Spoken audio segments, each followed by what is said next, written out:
Hello and welcome to the Base Podcast. Now today we are lucky enough to be joined by philosopher Johannes Niederhauser. Johannes is a philosopher who runs the Halkian Academy, which runs wonderful courses on literature, philosophy, ideas, and all sorts of things like that. Check it out on YouTube and anywhere on the internet, and you should sign up to one of his amazing courses. I've been lucky enough to be friends with Johannes for quite some time now. So I'm very excited to be talking to him about Goethe's Faust. Now, people may or may not know that last year, I think in March 2024, with the Base, it was our second show, we performed Faust Part 1 in St. Bartholomew the Great's Church in Smithfield. And quite soon after that, we recorded an initial conversation about Faust and Goethe with Sebastian Milbank, who did the response on the day. And this is such a rich, inexhaustible text that keeps coming up in our times and in conversation that we thought we wanted to delve even deeper. We found out that Johannes is actually teaching a course on the text at the moment, which there's still time for people to sign up to. So we wanted to chat to Johannes about Faust and go a little deeper into this inexhaustible myth. Thank you very much for joining us today, Johannes.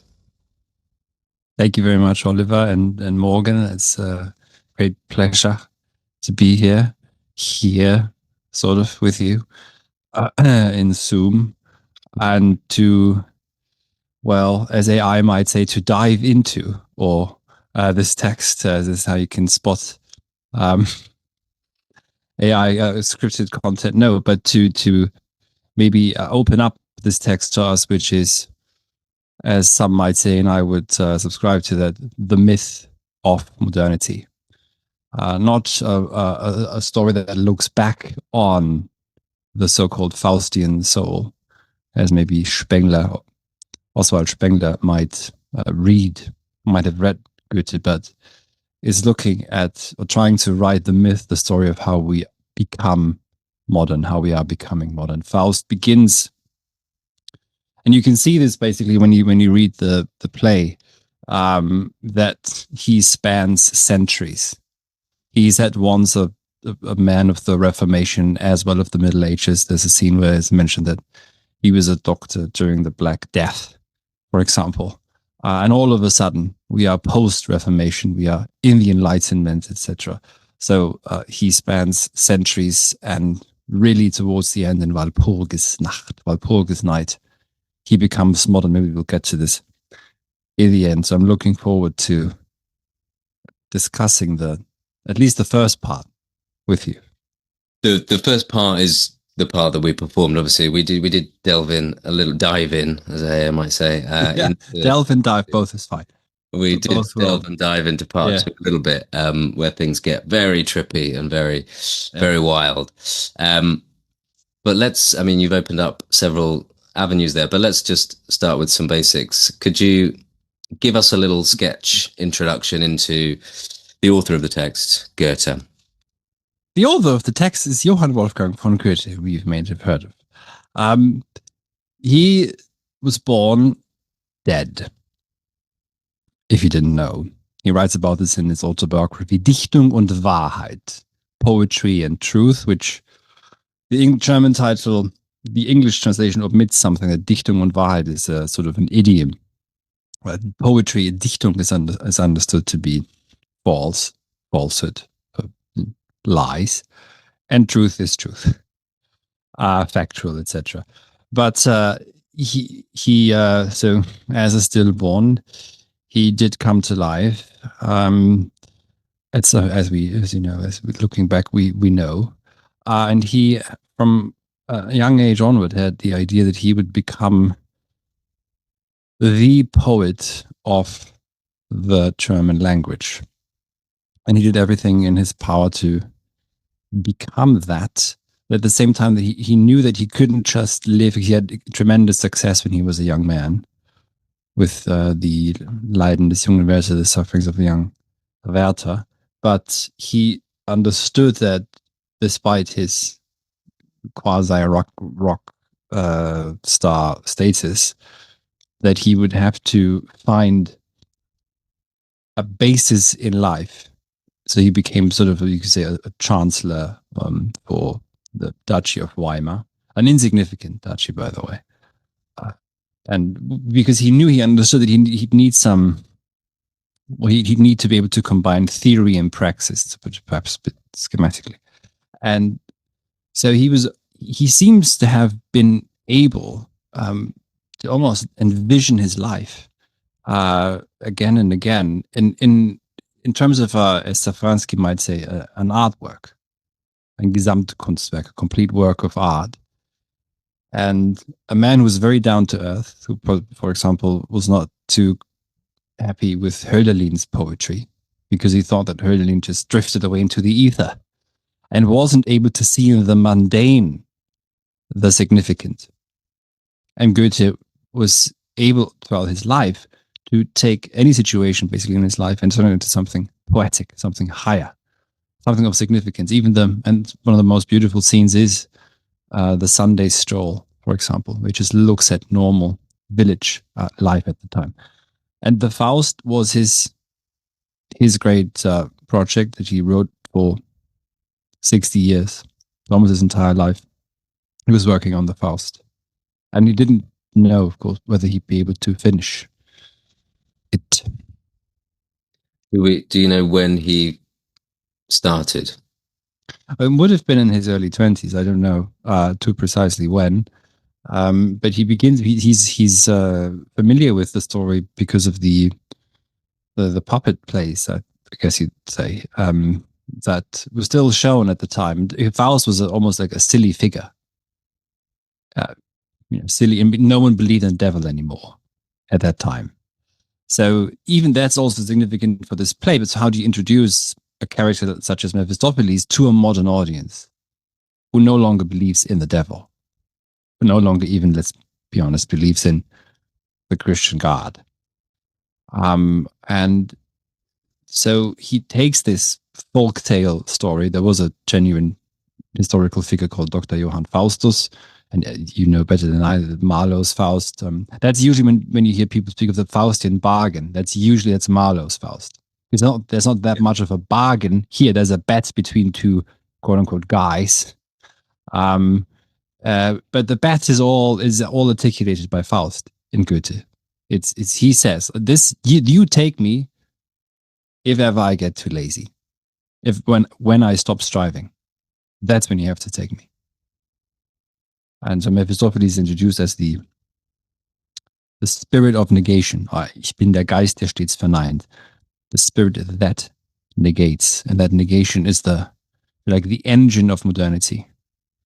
Negativity that drives all of modern striving. And what do you think? It's probably impossible to know this, but what do you think Goethe saw Faust as a vehicle for exploring? Yeah. I think because even the historical Faust combines so much. You might know this, that the Dr. Faustus was not just considered a magician and a necromancer, but also used imagery and projected images on the wall of ancient monsters.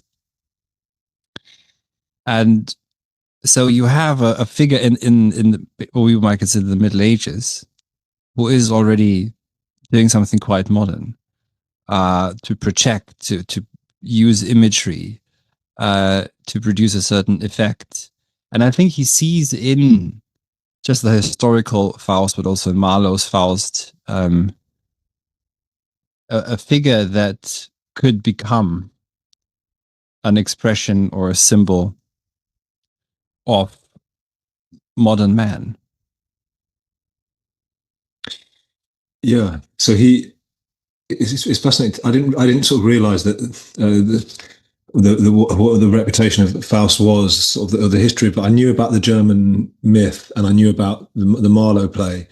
What would be an equivalent now? Because it's very interesting to think that this one of the greatest thinkers, poets in Germany's history, yeah, like Ollie sort of asked, uses this myth to kind of to communicate to channel like his life's work. It feels like his masterpiece is this channeling of this character. Would there be any sort of equivalent now that we could think of that someone could take? There's Doctor Who or something, and say, right, I'm going to take Doctor Who and channel my entire kind of spirit through this in an artistic form to express what I'd like to express as an artist. Well, yeah. I mean, I don't know if there's any. I mean, we don't have all that many mythological figures, unfortunately. That's one of the sad things about modernity. That, but it would, let's just say that it's about time that artists, writers, that means, begin to think in those terms again, and write something of that significance, because myths have, I think, almost a moralizing capacity. Moralizing, I don't mean to become morally good, but to generate a certain understanding of what it means to be human in this particular age. And I'm not sure that anyone's doing this at the moment, but that might just be my ignorance. Yeah. Yeah. Okay.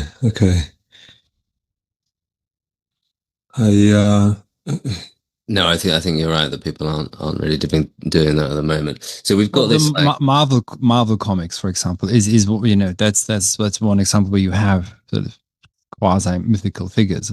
But or the American cowboy. The cowboy is a nice mythical figure. I mean, I always think of like Dorian Gray as the last, or one of the last myths. Right, that's good. That has attained the status of myth. This yeah. Because there's something wider that a story needs to encompass, as you say, in order to become a myth, right? Yeah. Sorry, just to jump in there.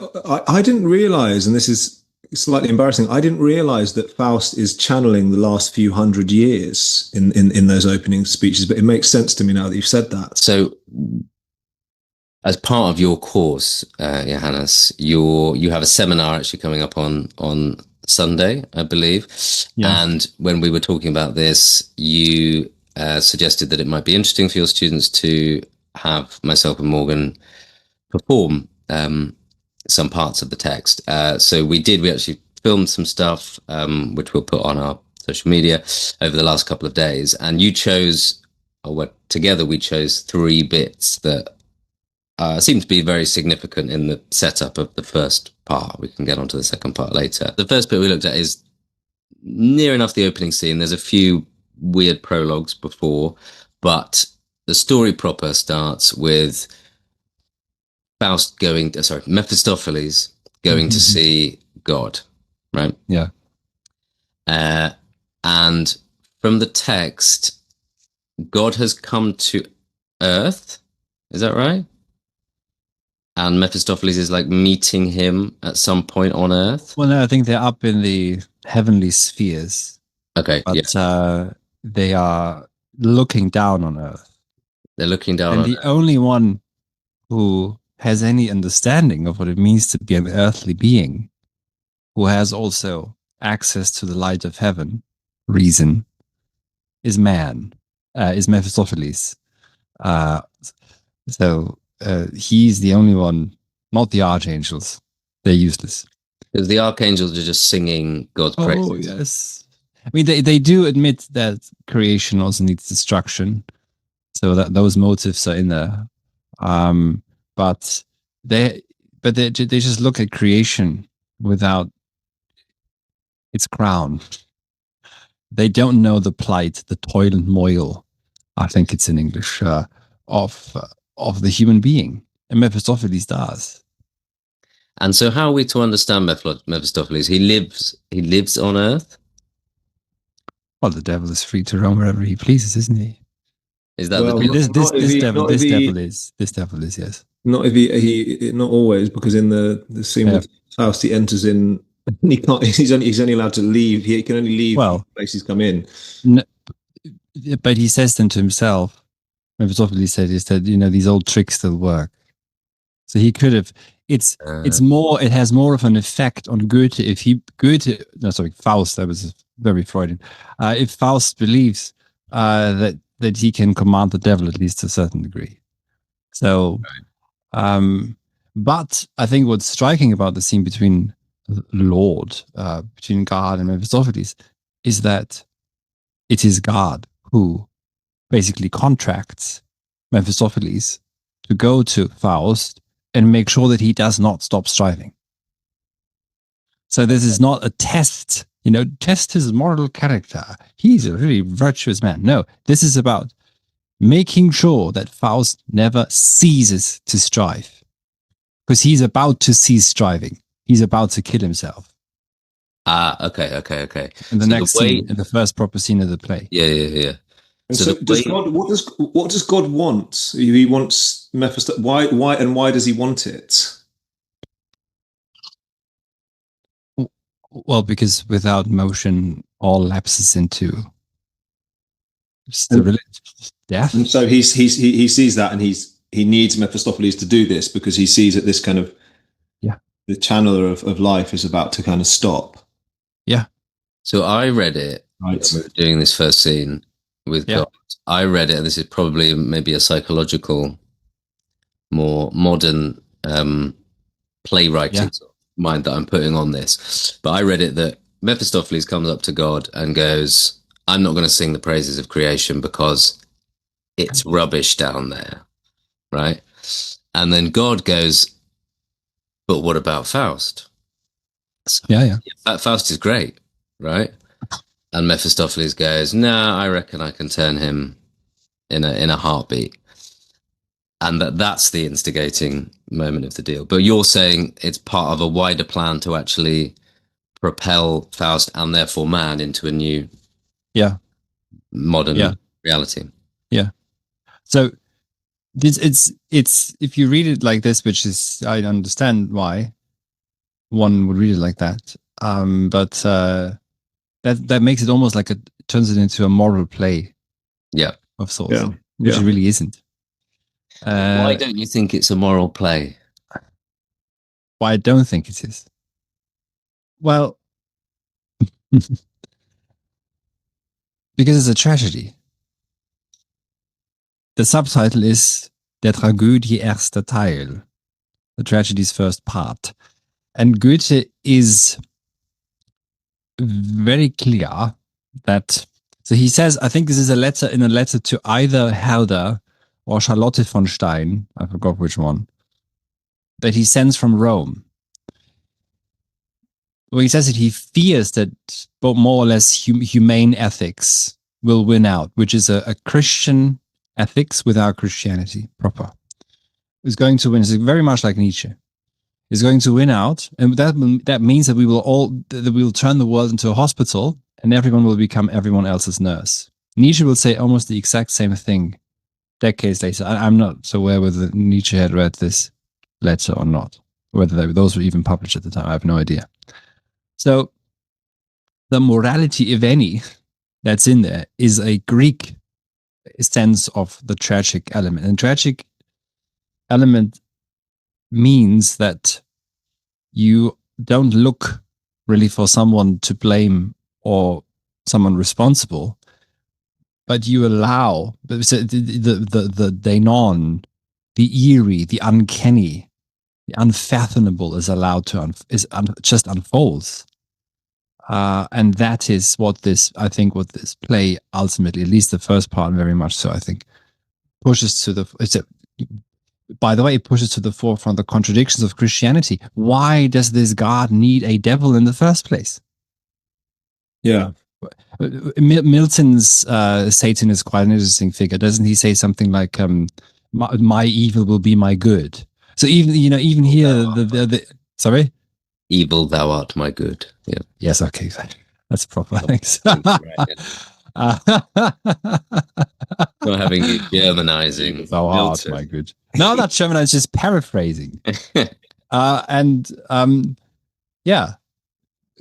But what does Satan want in God ultimately? They want to rule over the majority of the universe. So whoever gets to rule Earth is going to be the master of the universe, because then you own more than, depending, 33% each of the three parts. So you own 66% of the holding company. But why does the Christian God at all have to bring forth a Satan for himself? But why is that necessary? And Goethe, I think, takes elements of this, but pushes but shows that you can't really, that Christianity can't really answer this. And so, in Mephistopheles is not Satan. He's ultimately a helper devil, who, as the spirit of negation, the spirit that negates, becomes the motor, the driving engine, the driving force of modernity. And without Mephistopheles, there's no story, just as there's no story without the comic person in the beginning, in the prelude on the stage. So, okay, can I just try and be really clear about this? Because God wants Mephistopheles to go down there because God realizes that Faust is about to kill himself, and he needs Faust to live.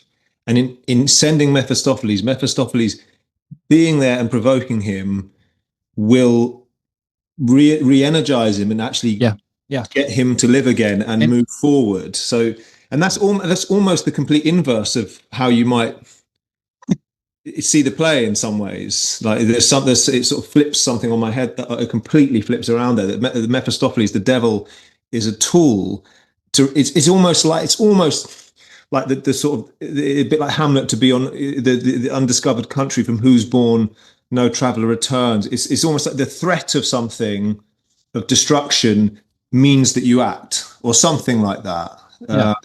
But is that right, Johannes? Does that sound? Yeah, and yeah, that's yeah.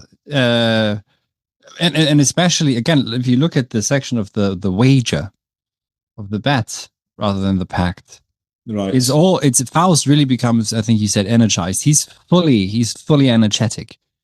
He comes alive again. He's the one who articulates the bet, and he basically ups himself again. Oh, and then on top of this, if ever I shall say, Augenblick verweile doch, du bist so schön. Oh, moment, thou art so fair. Linger on, whatever, or tally, whichever translation you're using. Then you must take me. But what the bet also includes is that Mephistopheles is supposed to tempt him with not fraudulent, but with almost with desire, yes, and Faust is aware of this, but a desire that cannot be stilled. So his love with Gretchen is ultimately is outside the bet. So he's genuinely in love with Gretchen, I think, and his because Goethe takes it seriously what it would mean to be post-Christian. The threat is that we become Lustmenschen, men of pleasure, who only live for pleasure. That's how Hegel wrote the play, by the way. There's a chapter in the Phenomenology of Spirit that's entitled Lust und Notwendigkeit, Pleasure and Necessity, where he misquotes from Goethe's Faust for his own nefarious ends. But no, kidding. But he does misquote Goethe quite significantly. And because I think he still, being Hegel, still operates under some sort of Christian morality, and Goethe doesn't. Goethe is very clear, because he says to Herder, for example, Herder, as the Protestant priest, that he cannot be a Christian because he does not believe that this world is ever going to come to an end. Now, being Protestant, that's an issue for you, because Revelation is about to come. Catholic, you're fine, because St. Augustine said, the revelation is behind us, don't worry, there's no. but there's still some the specter, let's say, of the apocalypse, of Judgment Day, of hellfire on earth. That is that the world somehow has to end. That's something that Goethe, being a Greek, I think, at heart, doesn't want to subscribe to. And here, would you? I think one of the things that the play does, especially the first part, second part's totally different. The second part is already just pushing into the madness of modernity. But they invent paper money, for example, which, as you know, the Bank of England invented first, which is why it's in there. Did you know that? No. Is that in Faust 2? Yeah. Right. Yeah. Yeah. Because the Bank of England in the 1820s changed how they printed money from a gold standard plus what had already been produced to speculative future value. It was a bit similar to like having a microchip in your hand or something like that, putting that in Faust 2. How do you mean?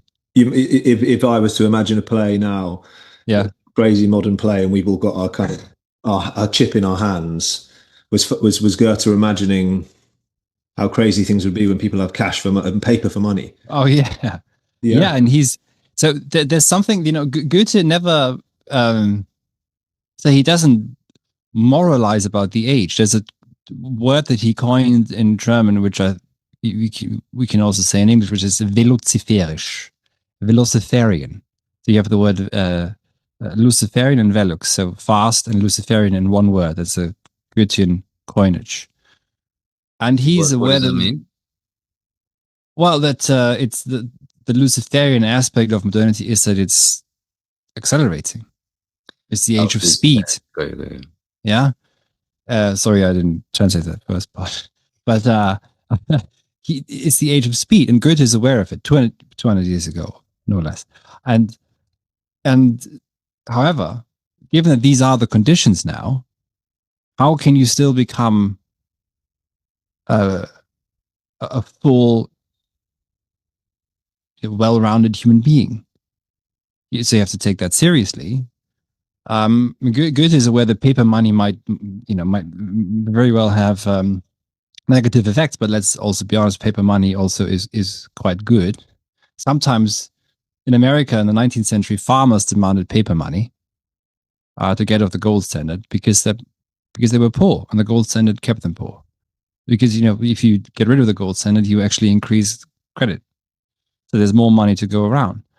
And it's more or less about how to, balance or steer, navigate through that time. But yes, so in terms of what you say with the chip, I think we would almost have to go further if you were writing a play on something that's not, because we all know that brain chips that's on the horizon, has been for decades, trying to go to Mars, or even that we become half robot, half man, cyborgs. And we do have those stories. So I think science fiction can be incredibly insightful. So Goethe is almost like an accelerationist who's like, speed up modernity and see how we can live it. Yeah. In a way, all that is solid melts into air. Well, okay, let it burn. Let it all melt into air and then see what happens. And because you cannot stop it. When you look at the Walpurgis night scene, it comes out of nowhere at the end of Faust 1. Why is that in there? Why do they go there? You could say, well, it's just Mephistopheles trying to seduce him one more time and make sure that he doesn't think of Gretchen. Yeah, but why are all these weird figures in there who speak about this age? The reactionaries, for example. Yeah. Why are they all in there? Because that's as one of my students put it in the seminars, it's a cacophony of voices without a unifying thread. And that's when modernity really, I think, kicks in. So in that sense, you could say he's an accelerationist. It's just, this is what's happening. Let's see if we play this out. I think the scene in the second Faust that was really quite strange, I think it's called Hall of Mirrors, Hall of Mothers. And Goethe already gets into the question how can we even discern what's real and what isn't? Again, we started this by an introduction. It's nice to see you. Are we seeing each other? This is a Zoom meeting. You're not really here. This is to some degree very disembodied, this whole experience. And yeah, but you wanted to ask me something that I rudely continued. I can't remember. Yeah. So Goethe's somehow anticipating all of this modernity coming. Doesn't think you can stop it. No. But he's concerned with the question of how to be. You have to hug it. You have to embrace it. But he is still concerned with the question of how you be, I think you said, a fully rounded person in that. Yeah. Is that a central question in the play, you think?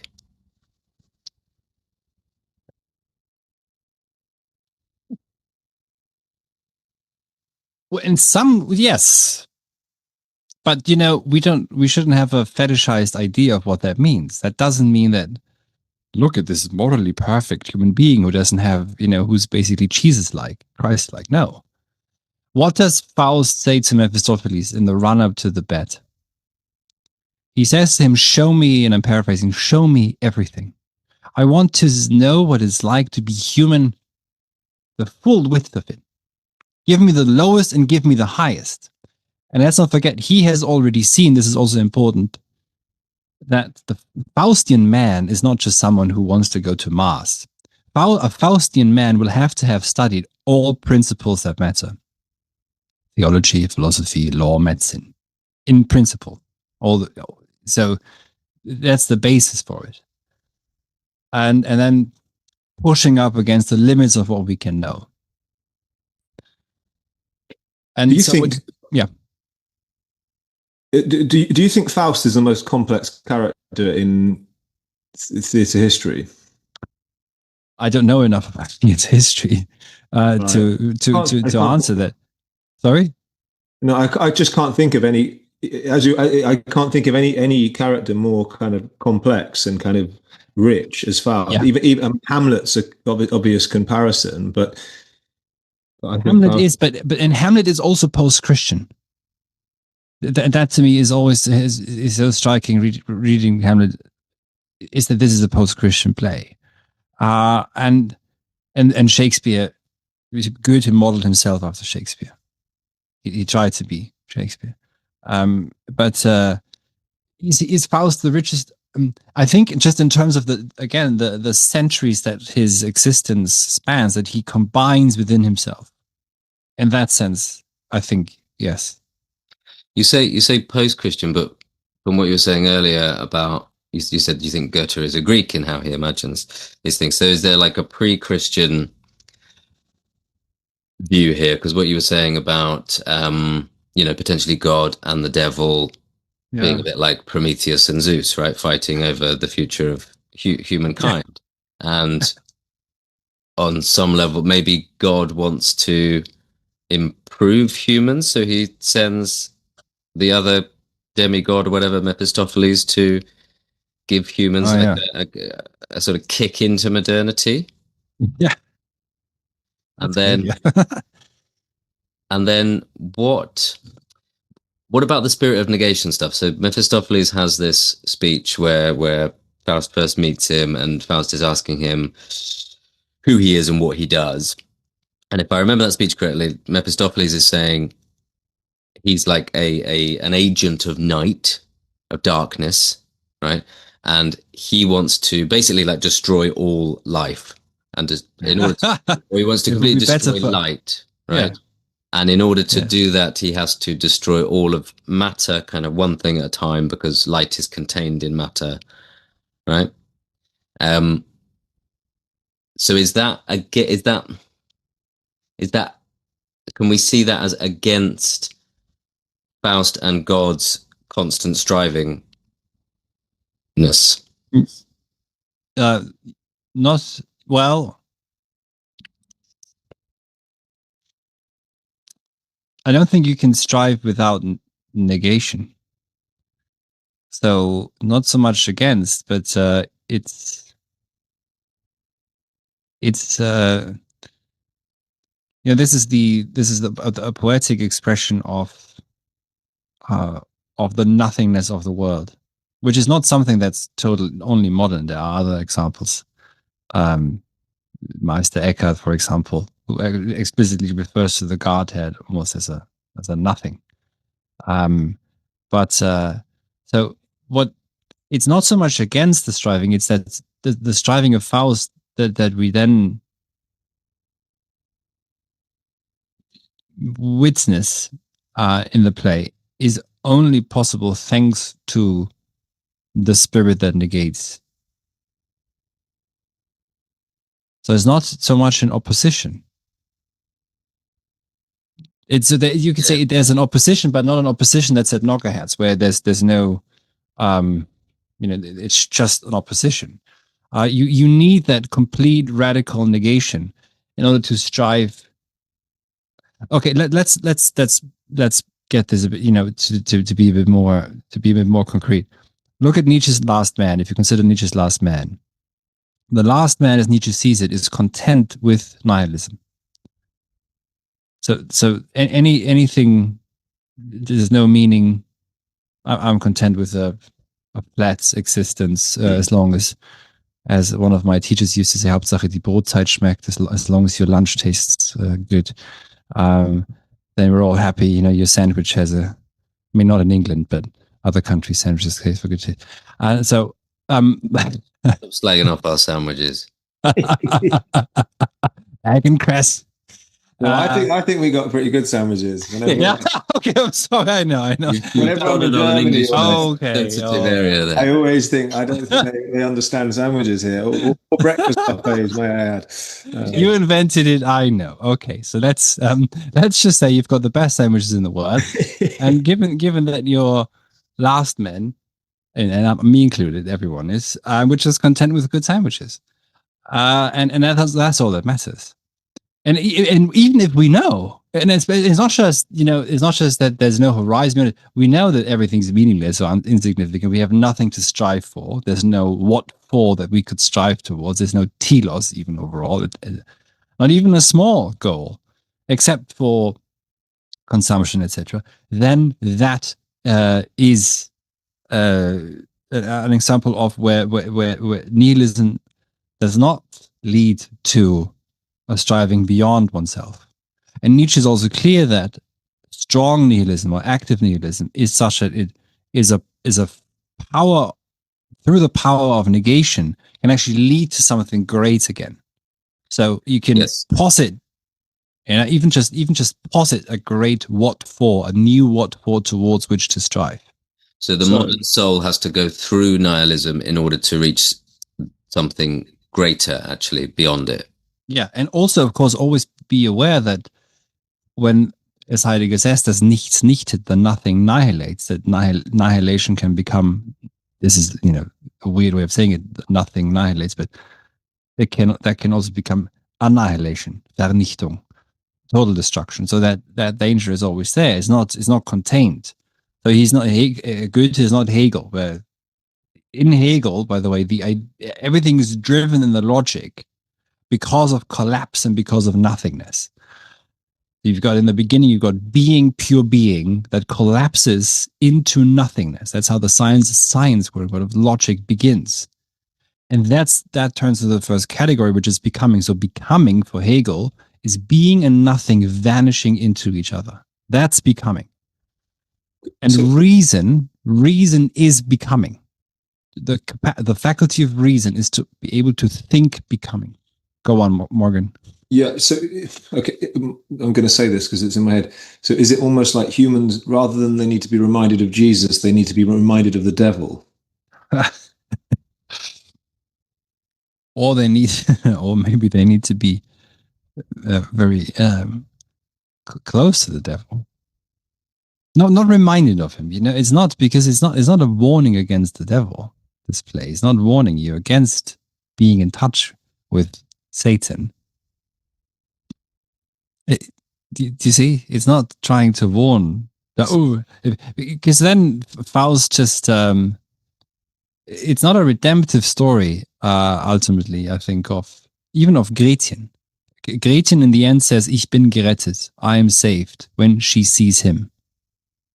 So you've got here a meeting of the infinite in the finite. It's not about redemption in the afterlife. Yeah. So this is actually the opposite of Marlowe's Dr. Faustus, which is a kind of morality play, right? Yeah. Don't. And he's tempted by bad or evil angels, Dr. Faust, in his pact with the devil. Mm-hmm. Mm-hmm. But actually, Goethe's Faust is saying, use the spirit of negation, use Mephistopheles, use the devil as a spur to strive for something beyond. Yeah, and that's, of course, that's how he is modern and not really then Greek at heart. Right? Okay. But what is the striving that we see in the play? We've said, like, God maybe sets this up, or the devil, or whatever, in order to keep Faust striving. But what does he do what does he do with this striving? What is he striving for? Well, he's striving to know, in the first instance, what holds the world together in its innermost. He's striving for, to put it bluntly, the world formula. And that he cannot reach with any of the disciplines mentioned. And it is theology, as he says.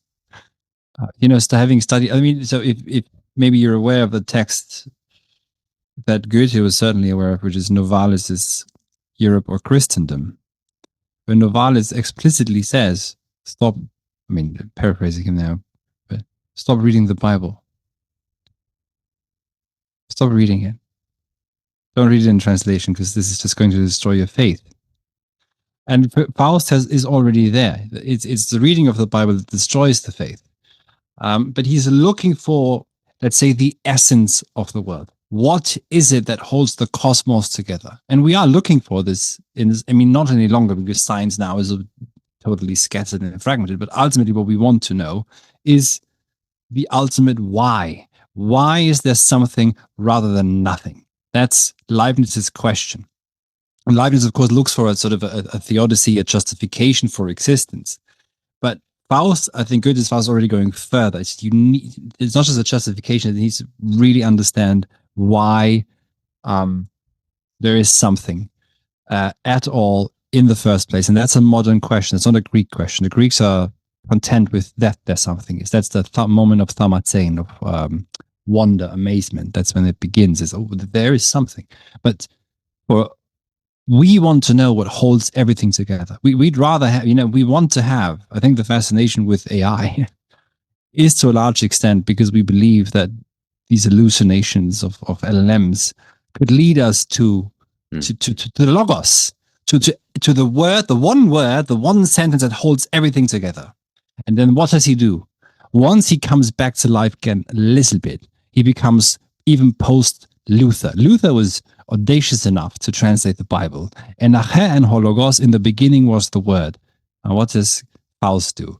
He translates this as, in the beginning was the deed. So he actually rips it away from the word. I think that's also highly significant. Yeah. And Mephistopheles mocks that in him, doesn't he? Yeah, of course. When he comes and says, "Oh, you now want to know what my name is. Now you're concerned about words when before you weren't bothered about them." Yeah. But still, I'm slightly confused as to because what do we actually see once he's made the wager, whatever? What do we see Faust do? He observes Mephistopheles doing a few magic tricks, and that's about it. What do you mean? We don't see him striving into the essence of the universe. They go to a bar. Mephistopheles shows some magic tricks. Sorry. He meets Gretchen. Valpurgis night. There's a moment a bit earlier. There's somewhere in between the meeting, etc., where Faust, I think, encounters to some extent what holds the world together, but he can't articulate it yet. And that's, broadly speaking, it's memory. So the play itself is a play of memory. Even in some sense, it's going to sound a bit strange, but it's a memory that is of the future. We are beginning to remember something that's about to come. But also, in the second part, as you know, there's a and this is taken also from Marlowe, of course, there's a reconnection with Helen, for example. So there is the attempt to reconnect with another way of, another mode, another time of being human, and bring that back. But what I think, so when you say you're confused, do you mean that what it is that Faust gets from Mephistopheles? Yeah, I think that's what I'm asking. So the bet or the wager is that once, so what Goethe does take seriously is that once you are post-Christian, what do you do with desire? If that's no longer, let's put it in a very crude manner, managed, which is very crude, which is not, which is maybe how Peter Thiel might see it as well. But how do you, but here you have to, the danger is that Faust is aware of is that he lapses into a man of pleasure, a man who lives only for pleasure, basically the last man. So that's what he has to strive against. And striving against it means to strive beyond yourself. So there is, at the very least, an echo, but an echo is also just an echo, of the last man also in Faust. That's looming in the Faustian character. That against that he has to strive. And so what he has to do is he has to experience the fullness of what it means to be human, of human existence. And he does. He falls in love. And that ends really badly. If you remember, his lover kills their child after they together, either willingly or unwillingly, kill Gretchen's mother. And then brother. Faust kills Gretchen. I can't remember the child. Was the child in our translation, Ollie? Yeah, I don't think there's any scene with the child, is there? There's no scene with the child. It's just mentioned in passing in the end that she's drowned the child. And she's in prison because of that or because of the mother? Both, I think. Yeah, right.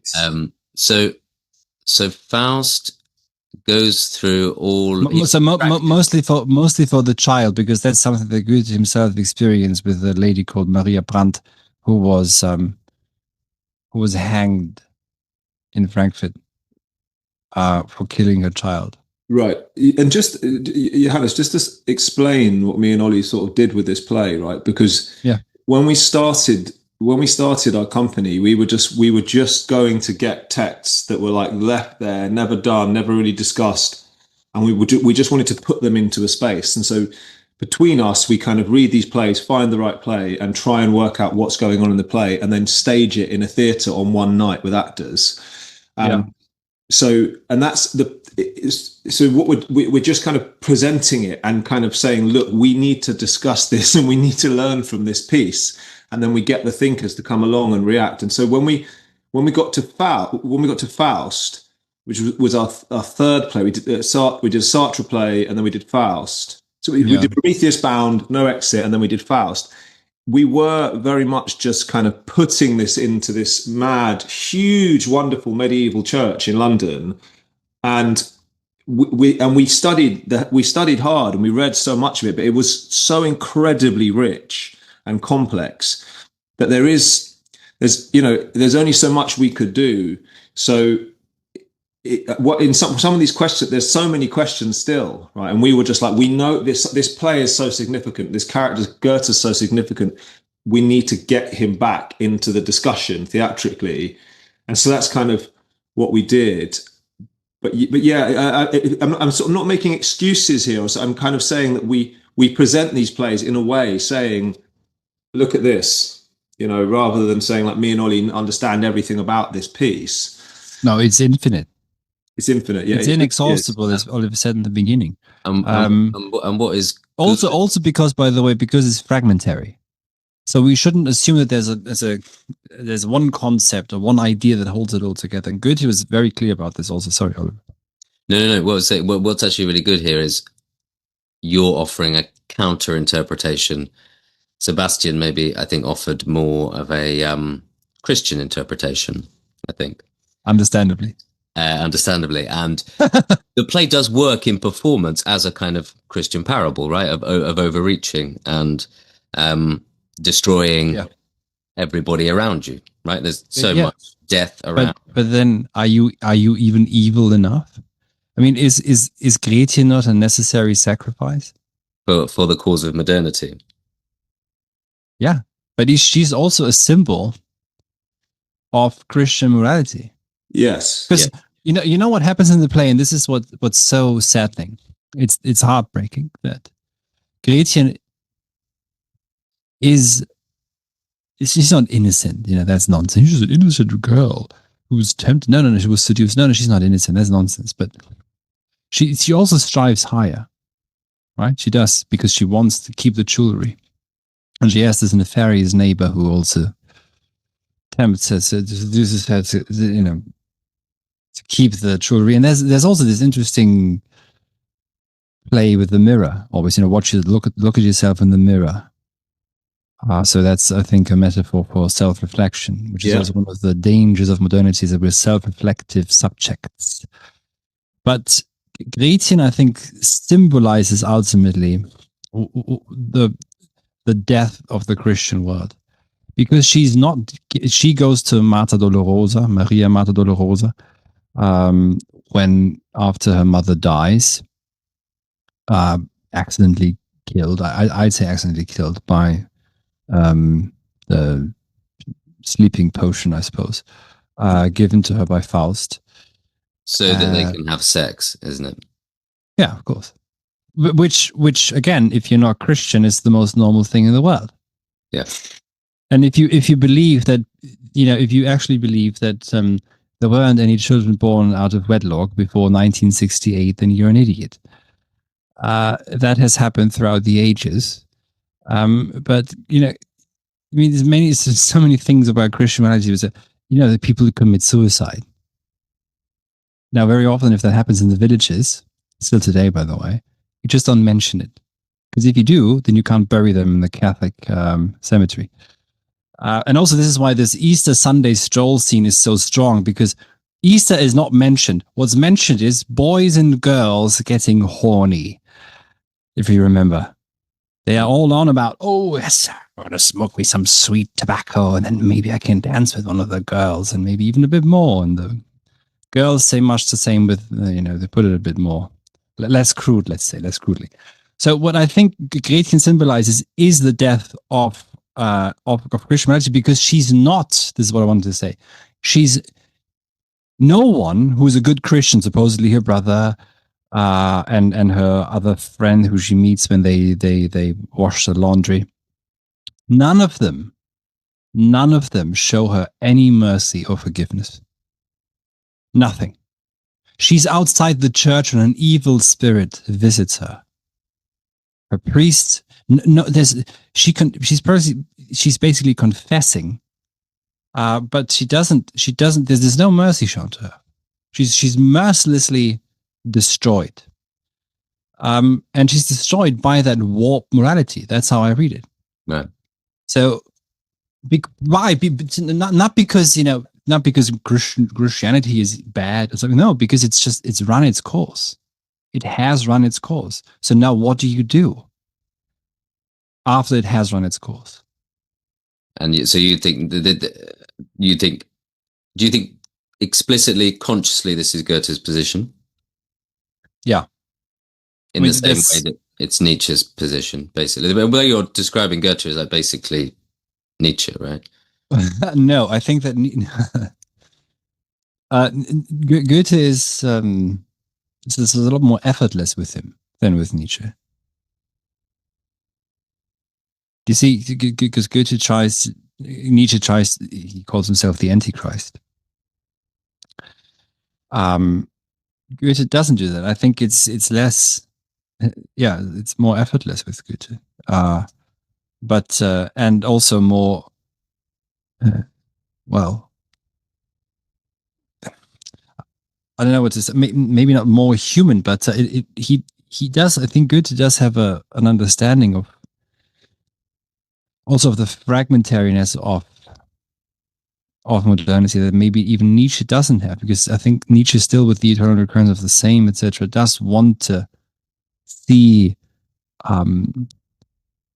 It's strange that Nietzsche, despite his character, etc., I mean, who he tries to be, is actually trying to justify the world, where Goethe to some degree does too, but doesn't, I think, fully try to justify. You see, because it is ultimately fragmentary. He's not as experimental as a Flaubert or Baudelaire, who really look at a kind of evil. I don't know if you know L'Autre Amant. No. The songs of Maldoror, a French writer, the 19th century. If anyone's interested in evil, it's beyond Marquis de Sade. There's no resolution to the. Well, yeah, I'm not going to say anything because you never know who listens. But if the songs of Maldoror is okay. Yeah, so Goethe does not go that far, because still, what is it that Mephistopheles says? Ich bin ein Teil von jener Kraft, die stets das Gute, die stets das Böse will und stets das Gute schafft. I'm a part of that force that always wants evil but always produces good. So you could still see this as sort of an optimism. Ultimately, there will be a good outcome. But that actually is, if you drill down, that's a pretty radical and awful proclamation. Optimism, any form of optimism, is ultimately deeply, deeply evil, isn't it? Because, as Dr. Pangloss says in Voltaire's Candide, that might be another play, but it's not really a play, but something else to explore, is it's wonderful that all these tens of thousands of people have died. And isn't it great that all this death has occurred, or else this world wouldn't be here as we know it today?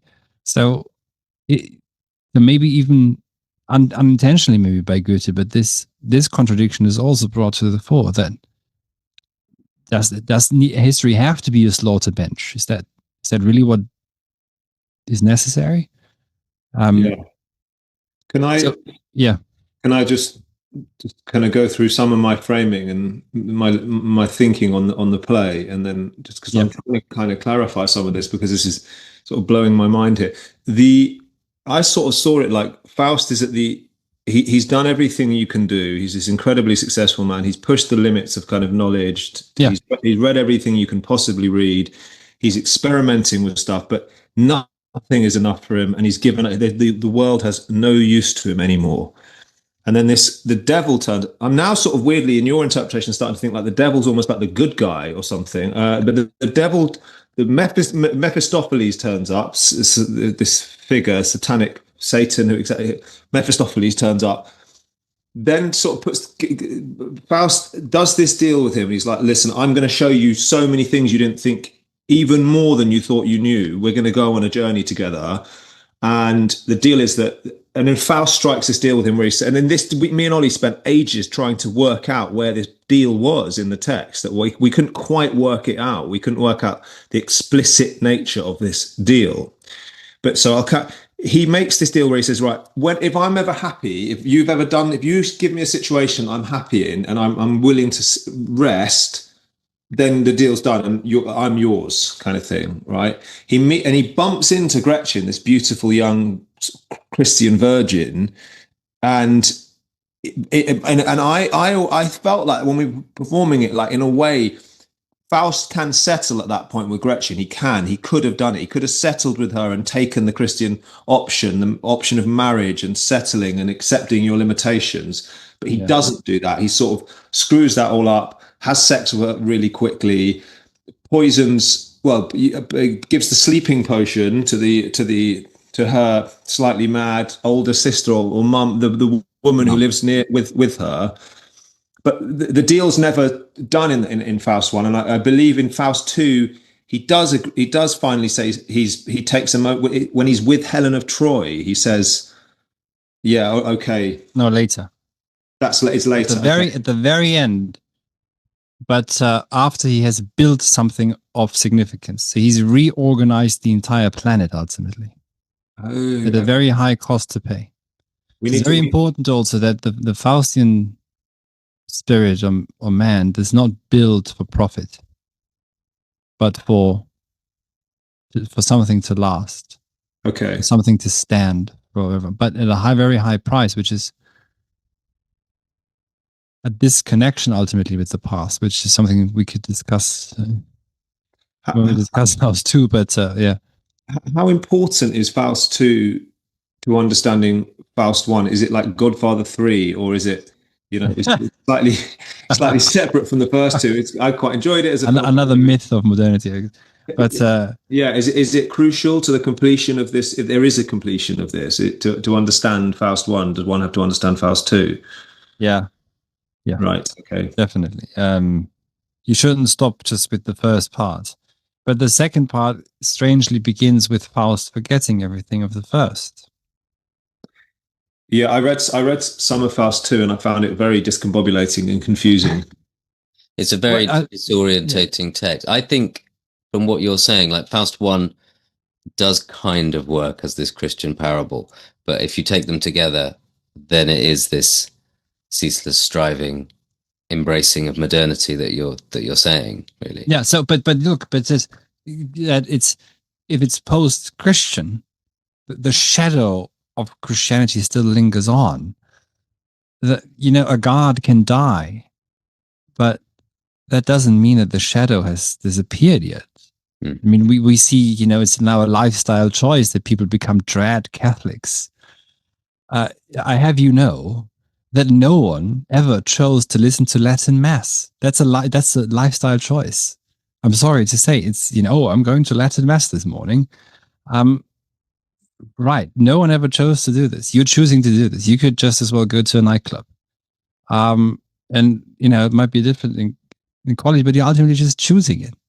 You are a postmodern consumer who consumes a Latin Mass on Sunday morning. There used to be atheist churches in Shoreditch 10 years ago when I lived there. I don't know if you remember those, but maybe you were there. But no, kidding. No, but this is I see what you're saying. That even if you are going back to the tradition, you can't go back.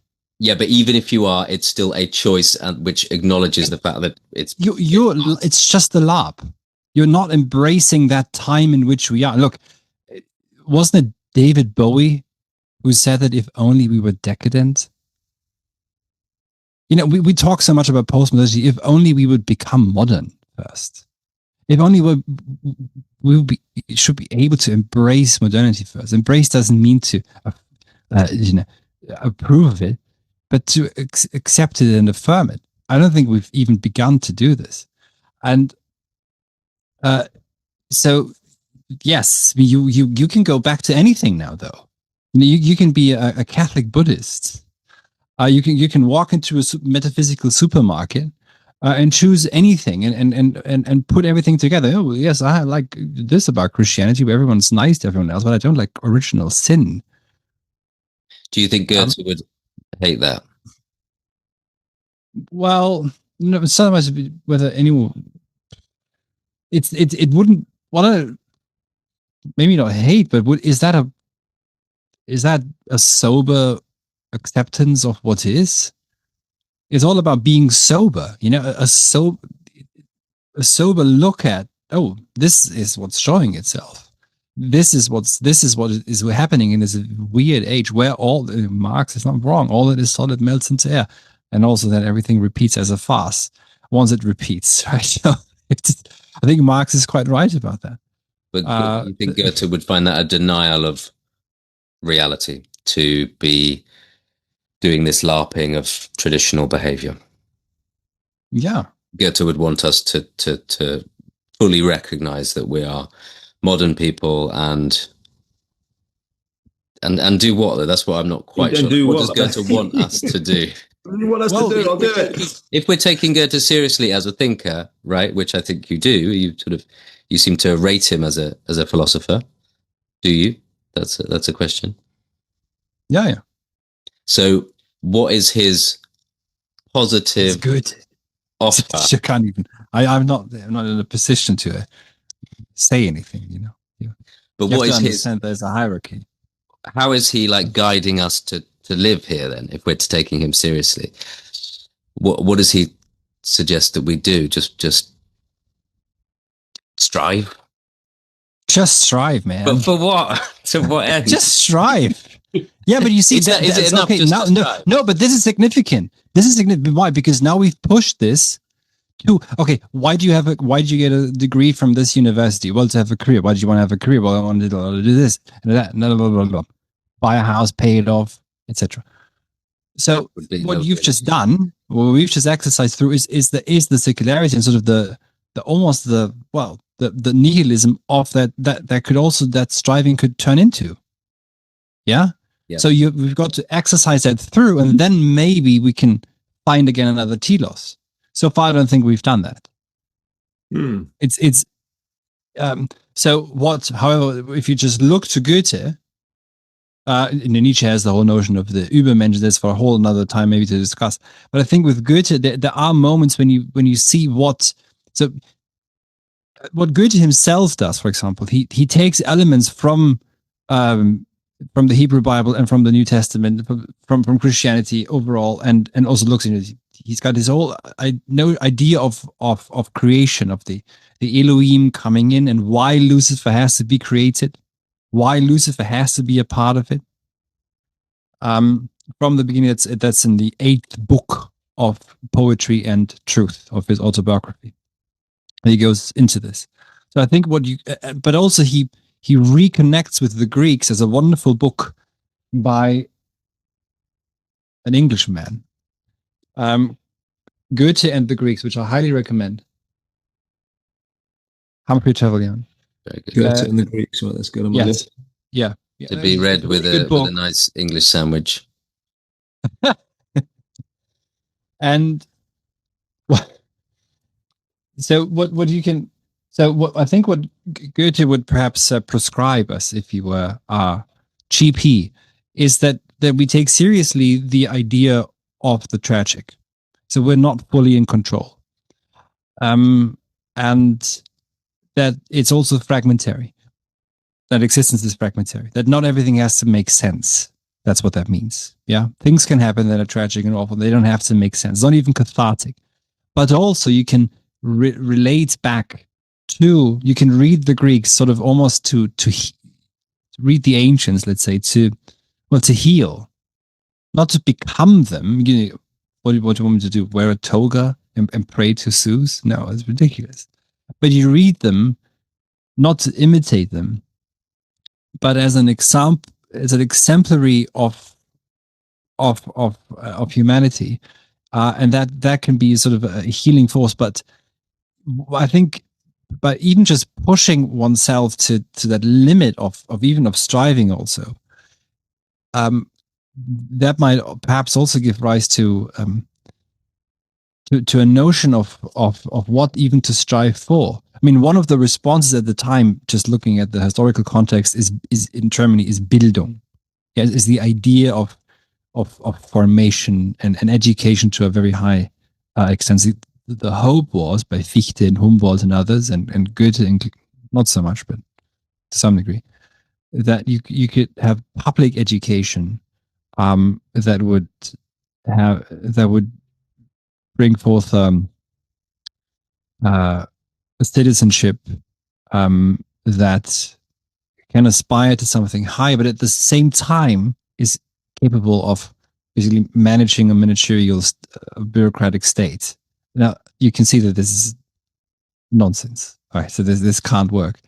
But I think ultimately the idea of Bildung is that you have to be able to, which, to come back to what we said before, is that even and despite the Velociferian element of modernity, is that you can still try and become well-rounded.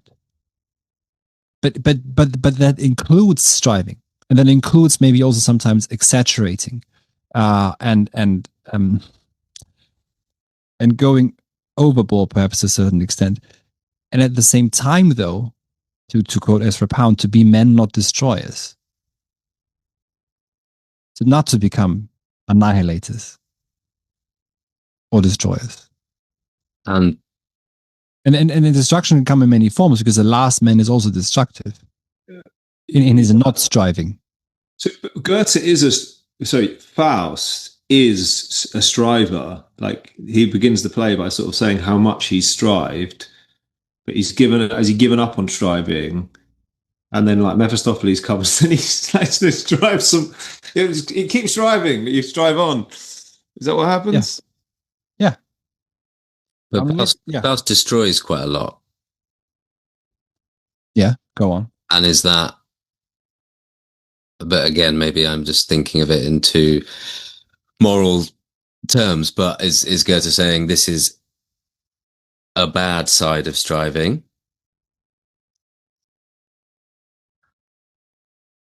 What does he destroy? Gretchen, their child. Okay, that's okay. Brother. Is it not Gretchen? So why do you think that she doesn't have agency? Because she's a woman? Yes. No. I think she's. Does she have agency? I think she's clearly presented in the text as being overawed and very easily manipulated by Faust. Yes, but what does she's striving for something, doesn't she? Yeah, I see your point that she's there's sort of socially aspirational nature of what she's doing. Yeah, but I mean, hypergamy is the word. But she's striving for something higher, and she's striving to own what shouldn't be hers. Right. She should, if you know, I mean, it's quite ironic that the church gets the first set of jewelry, if you remember, but the second piece of diamonds or whatever, she receives a golden chain. Perhaps she should embrace it. She should perhaps not show her neighbor, but she does. And because she's striving for something higher, that is ultimately, and so I think the mistake by Faust that he makes, and that's where you could say that's what he's guilty of, is that he assumes that she is capable to go where he is capable of going. Right. And she can't. She is a lesser, a lesser soul. She's a smaller. I think he genuinely loves her. In the moment of the Gretchen-Frage, the Gretchen question, where she asks him, "How do you hold it with religion? What do you think of what's your religion? What's your stance on religion?" Mm-hmm. That's when he tells her so openly what his conception of God is. That I think is when you see it, and he's even distrustful of his feelings. Right, this is so he sees eternity, begins to see it in the fun, what he was longing for. So. Yes, he is ultimately destructive because of this, in terms of Gretchen. But then again, I know this sounds awful, but what if that is necessary? What if she is a sacrifice that is necessary? You could say this is almost like an ironic end of Christianity, that it ends on the sacrifice of quote unquote innocence. And I mean, Christianity begins with this absurd assumption that Mary is a virgin, and even her mother was a virgin. Did you know this? But then Christ has a brother, Thomas. Where does he come from? So yeah, and Faust, it's him. I finally found it. If on a bed of sloth I ever lie contented, may I be done for then and there. If ever you with lies and flattery can lull me into self-complacency or dupe me with a life of pleasure, may that day be the last for me. This is my wager, says Faust. So this is why in the moments of his love affair with Gretchen, he wishes for these moments to linger on, but they are outside the wager because they're real. They're not lies and flattery. They're not self-complacency. So here's my hand, Mephistopheles says, Faust says, and mine again. If I should ever say to any moment, tarry, remain, you are so fair, then you may lay your fetters on me, then I will gladly be destroyed. Then they can toll the passing bell, the obligations then be ended, the clock may stop, its hand may fall, and time at last for me be over. And let's not forget that in the run-up to this, Faust says to Mephistopheles that he doesn't believe in an afterlife. So this is not a wager or even a bargain, not at all, for his soul. Right. This is about this existence here on this earth, this one finite existence in which he longs for nothing more than to experience the infinite. And Mephistopheles says he doesn't even care about a dead soul. He's concerned with life. Yeah. So they're both only concerned with life, and they both want to push each other in this weird way, or Mephistopheles pushes Faust to experience infinity, to see like through a veil in the universe, to see the inner workings of the universe, to find some kind of secret code or something. We're going to have Does he find it? Read this. We're definitely going to have to do part 2 in the We're going to have to reread it and reperform it, I think, and read it. And next time you don't do it in a church. For your interpretation, I think we'd be banned from a church for doing it. Where should we go? Yeah? A warehouse? Where could we do? Because you got to have quite a big space for it. It feels like yes, maybe the Bank of England. Yeah, do you know what it is? I do think we will, because as we move forward as a company, we're sort of building this company up from just popping things up and getting going. But we will start to do full scale productions sooner or later. So this is certainly on the list. You've got to do a full performance of the whole thing. Part 1. I love to stop with the monkey, which was only done once before in Germany 25 years ago. So you've got to do all 5 hours. Well, it's 24 more if you do the whole. They did it in 24 hours. Yeah, Faust 1 and 2. Yeah, I think 20 hours, 24 hours. Peter Steen did that in the year 2000. Yeah. But so in Frankfurt right now, I think it's already ended, but they did 4.5 hours. But they're only 45 minutes. Some scenes from Faust 1 and then 4 hours from the second.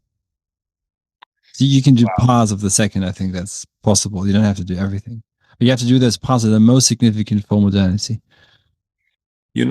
I think could we ask, because I'm sure you have to go, Johannes, and we don't want to keep you forever.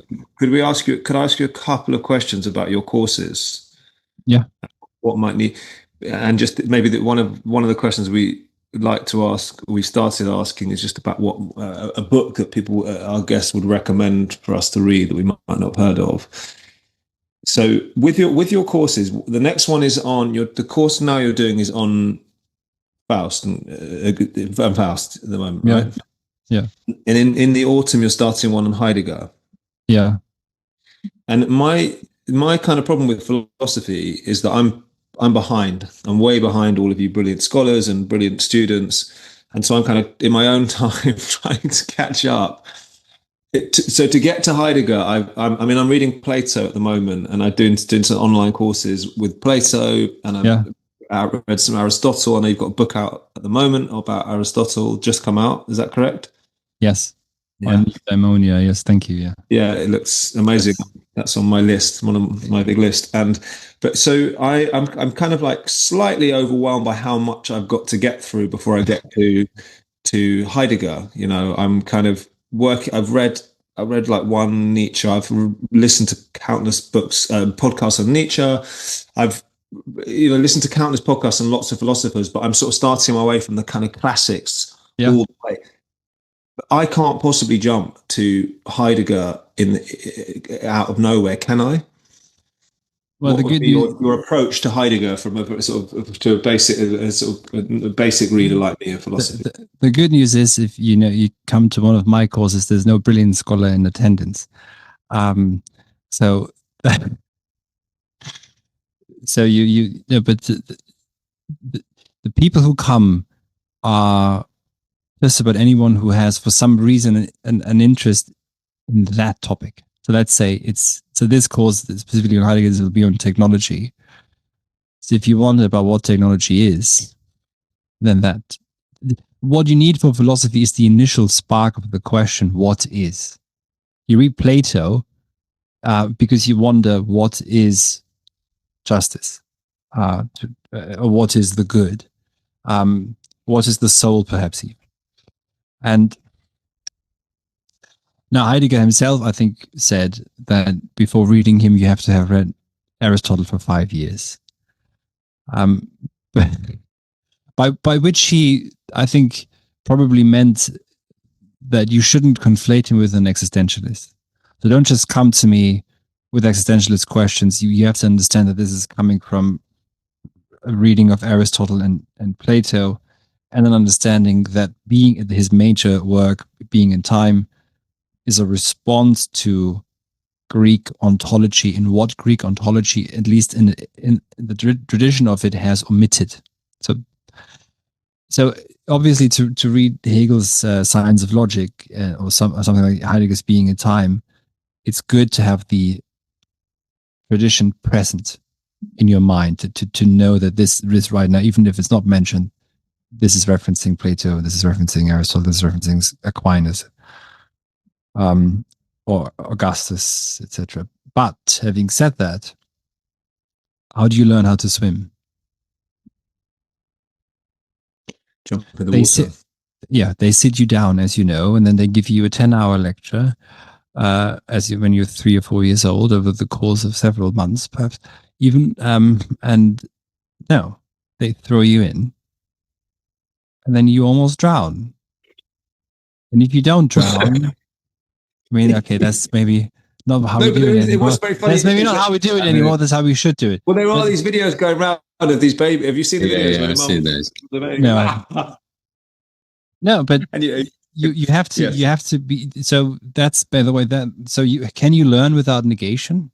No, I mean, learning is the experience of negativity, of what you don't know, of what you don't understand, of what you cannot grasp. I mean, what philosophy is supposed to do is not to give you a sense of, I understood this correctly. It's all that it's supposed to do is to dislodge your understanding. You know, if you read something in a philosophy magazine and it's just basically playing back at you what you kind of already know with more flowery words and quotes from authority figures, then you've been duped, you've been had. You should go away from a text discombobulated, is a wonderful word, really dislodged, decentered, and to wonder, for example, about what is modernity. I mean, what we try to do in the course, I never try to turn anyone into a scholar. So there will actually be people. So some have written poems for this Sunday's symposium. Some, I don't know if that's actually going to happen. Some have written plays. I don't think they will be brave enough to perform them because they're not actors. And some will submit something later on as a video. But it should, the outcome of this should be that you write something, or you produce something, a song or a poem, or of course also an essay, that where you begin to try and articulate what is. And I think that's especially important because we have a tendency, as you know, a very strong tendency to just go, to come back to AI, with the quickest answer that we can get. If you, I don't know if you remember this, when Google started introducing when they started completing searches for you, you typed in what is, and the first suggestion was the meaning of life. This is a decade ago or longer ago now. And that meant, at the time at least, so that was one of the questions that most people were looking for. But you cannot find a propositional answer for that question. You have to suffer through existence itself to maybe glimpse at an answer. And if the initial spark is to wonder what is justice, what is the good, that's what should draw you in. And there's always more to read. So in the beginning, you will feel like drowning. That's true. Mm. Yeah. And But if you don't start, sorry. that's just necessary. That's just, that sort of is what it is. Yeah. If not, then because the worst thing you could do is to try and just try and understand Plato correctly. That's impossible. It's you, because Plato himself is just trying the most fundamental thing in the first place, is to try and save the phenomena, try and save that which appears, to let it appear. That's what philosophy does. So if you ask the question, what is technology? It asks the question, what is it that shows itself in this age? And it doesn't, moralize, but what is the essence of technology? What is it? What is it really? I've listened to quite a few people talk about Dasein. I listened to one of your videos on it, Johannes, and a few other philosophers, and I actually found it quite affecting in the day. It was like listening to that philosophical discussion, and someone like you or the other people I listened to explain it to me. It did kind of it made me engage with my beingness in a really kind of brilliant way. It was quite profound, actually. It pulls you out of the ordinary, perhaps, MO that we all have, where we're encapsulated and I'm in my own world, etc. And Heidegger would say that is even only possible because you're always already being in the world and being with others. Yeah. And yeah. There's something about the way that you were describing encountering philosophy there that rings true of some profound experiences with art and with theatre. Sometimes you can come out dislodged and discombobulated, particularly some really difficult Greek or Shakespeare plays that really twist you round. The problem plays, they can really shake you out of something and into you don't know what. And so I'm attracted to that. That's good. So it's not cathartic. Yes. But it's as Nietzsche would say, it's a tonic. It raises you up to some weirder level, stranger level. But it's not just a catharsis. It's not just, oh yes, well now I'm cleansed again. Sorry, go on. Yeah. No. So I wanted to ask one. I've ordered Goethe and the Greeks. Okay, that was quick. Yeah. Yeah. I found it. That's Modernity, the velocitarian. One click. That's exactly what it was. Coming tomorrow. But no, do you know what it was? It was just, I was so curious about it, and I saw it was second. Anyway, that's Luciferian happened there. So, but is there a book that you think we must read?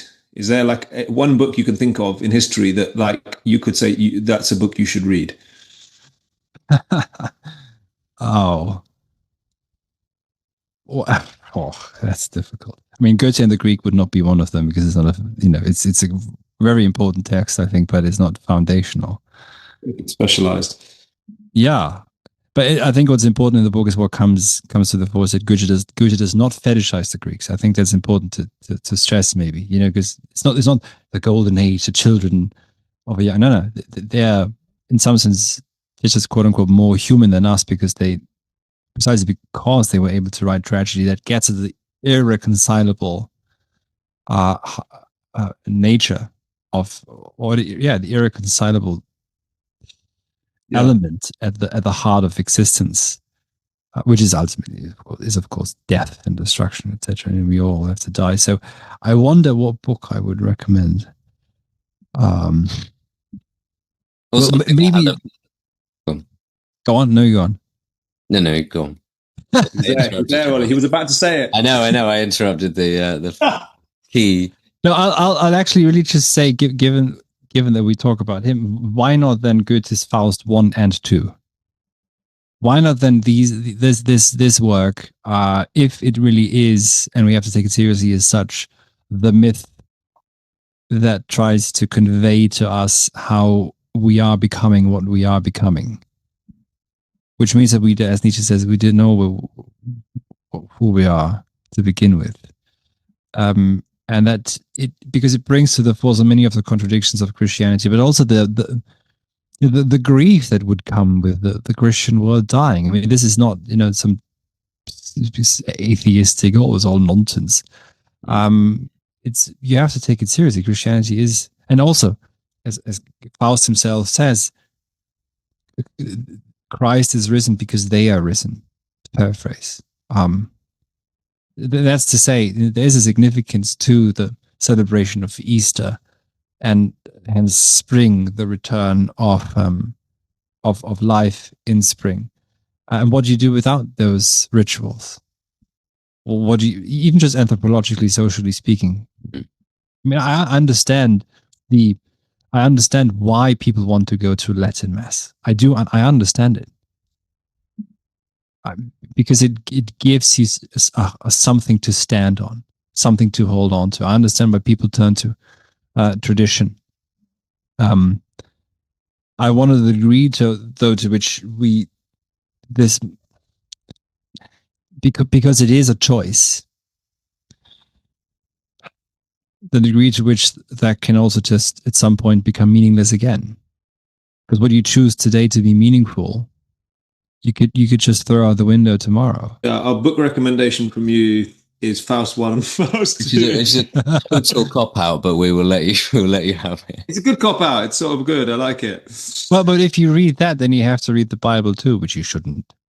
Oh, okay. I didn't read the Bible because it's okay. Great. Listen, we should let you go. Thank you so much.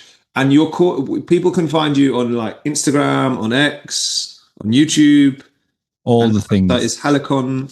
Well, just my name. Just my name is good enough. Your name was good enough. Yeah, which is very short and easy to remember. Thank you, everyone, for listening. And we have the Agon 2 coming up, which is a new writing competition, which will be in mid-July. The deadline is closing in 2 hours. So by the time this podcast is out, it will have closed. So we will be reading the plays and we'll announce the finalists very soon. So please follow all our work on Instagram and YouTube. If you can follow us on YouTube, that's very helpful. We're starting to kind of put content on there, create small videos, and we put the pods on there as well, the discussions, and we've created some clips for Johannes from Faust, me and Ollie playing Faust and Mephistopheles. I now feel like we completely don't understand these characters, and so we have to do it all again. But well, so I've performed well as Mephistopheles then. Okay. Yes, exactly. Right. Well, there we go. Thank you so much, Johannes. Thanks for joining us. Well, thank you very much, both. Thank you. Wonderful discussion. Thank you.